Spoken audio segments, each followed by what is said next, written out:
think we have Senator Jim Kyle in the building. If somebody could send him in.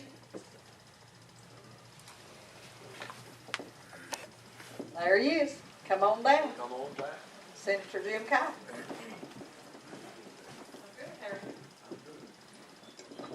How y'all doing this morning? They didn't tell you you have to listen to all these governor's people when they ask you to come down here, did they?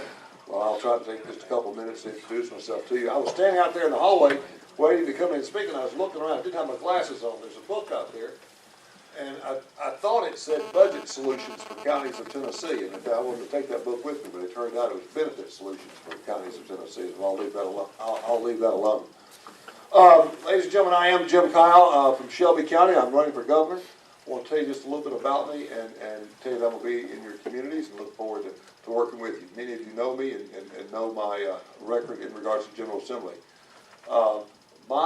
Folks, my dad drove a truck for a living, and my mother worked in a tire factory, and they worked real hard, and they were Depression-era people. They worked real hard and did a tough job. But you know, because of their work, we were able to have, they were able to raise a family. They were able to send me to college, and they were able to have a good retirement. Today in Tennessee, families are working just as hard as my parents, but those families aren't getting where they need to go. When hard work alone won't get it done, things have got to change. I want you to think about that. When people are working hard, there's a lot of hard work going on in Tennessee today. Your governments are doing some hard work, but when that just won't get it done, things have got to change. We have started in Tennessee in regards to our education system to change in regards to the special session we just completed on education in regards to the Race to the Top grant as well as higher education. I would suggest to each of you that you'll see a greater change in your communities from the higher education bills than you will ever see from the Race to the Top bills. We're going to remove the barriers and obstacles there are to people to getting a college education. We are the 43rd state in the United States of America, and what the Census Bureau says is educational attainment, which means 42 states do it better. Now we've got to ask ourselves, do our people don't want to get an education, or are we doing something stopping them getting an education? We're going to take higher education to a higher place. We're going to put it in people's minds and understand that when someone's child graduates from college, we all win. You know, we play Alabama in football, but we really don't compete with them very much for jobs. We're competing for jobs with people where it is dark right now.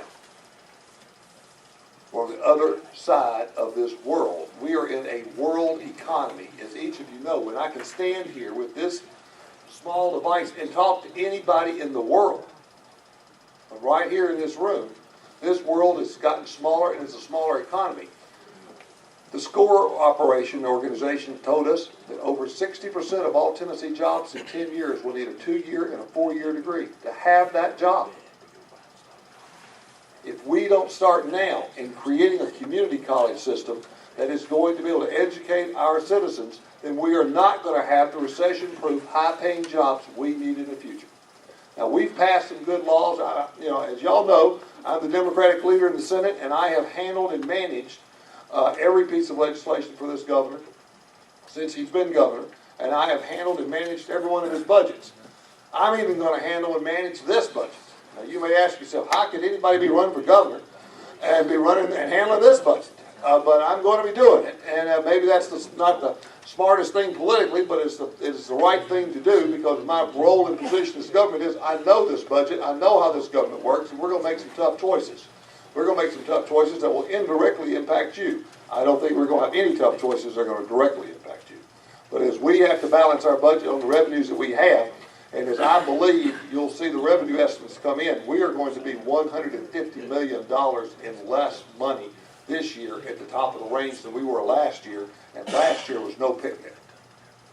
But I manage that budget, and I manage that government, and I have been working with its executive. I am ready to be your governor, and I will tell you that all the good things that we passed in regards to matriculation from community colleges to other colleges, all the things we've talked about, how trying to make education easier and more responsive to our citizens will not happen.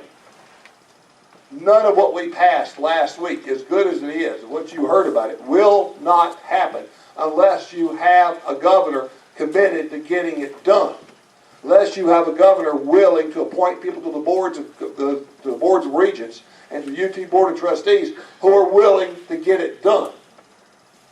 Who are willing to say, how can we make our education system better? Have you ever been in a cocktail party or just an event or just a meeting and you heard somebody say to the other one, you know, my son would be graduating this semester,